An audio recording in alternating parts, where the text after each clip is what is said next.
Have you ever experienced a moment so impactful that it changes everything you thought you knew about rivalry, respect, and greatness? This is definitely one of those moments. It was back in 2005 at the legendary Santiago Bernabeu Stadium, home turf for Real Madrid, packed with 80,000 fervent fans who live and breathe their team. But that night, something remarkable was about to unfold. The rival, Ronaldinho, the superstar from Barcelona, the magician who amazed the world with his incredible skills. The crowd wasn't just ready for a competition. They were out for blood. They aimed to silence him, to boo him off the field, to show who really owned the pitch. From the very first whistle, Ronaldinho demonstrated he was a class above the rest. He moved with such elegance that defenders seemed like mere shadows, as if the ball was stuck to his feet and the opposition wasn't even there. And then came the first goal. Picture this. A solo run that you've probably never seen before. Ronaldinho danced through Madrid's defense, slipping past one player, then another, then a third, as if they were frozen. The crowd was holding their breath, some in shock, others in dread, as he smoothly slotted the ball into the net. For a brief moment, the stadium was silent,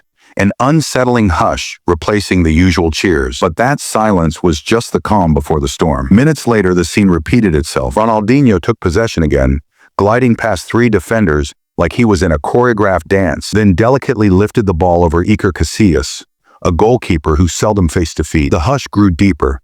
This wasn't merely a game anymore, it was a declaration. And then came the moment nobody saw coming. The crowd, known for their fierce loyalty and deep-seated animosity toward rivals, rose to their feet, not to jeer or shout, but to applaud. They gave a standing ovation to the man who had embarrassed them on their own turf. Can you imagine that? The most passionate fans in football, clapping for their greatest adversary? Barcelona triumphed that night, but beyond just the scoreboard, Ronaldinho achieved something far greater. He earned respect. He captured hearts. In doing so, he reminded everyone watching that true greatness isn't solely about winning. It's about inspiring, even those who wish for your downfall. So the next time rivalry crosses your mind, think of this tale, because occasionally the fiercest enemies can transform into the loudest supporters, and the most significant victories often happen when you least expect them. And those Madrid fans who stood up and applauded, well, let's just say, even in defeat, they recognized a true legend when they saw one. Or perhaps they simply appreciated a fantastic performance. In any case, Ronaldinho left that night not just as a victor, but as a king.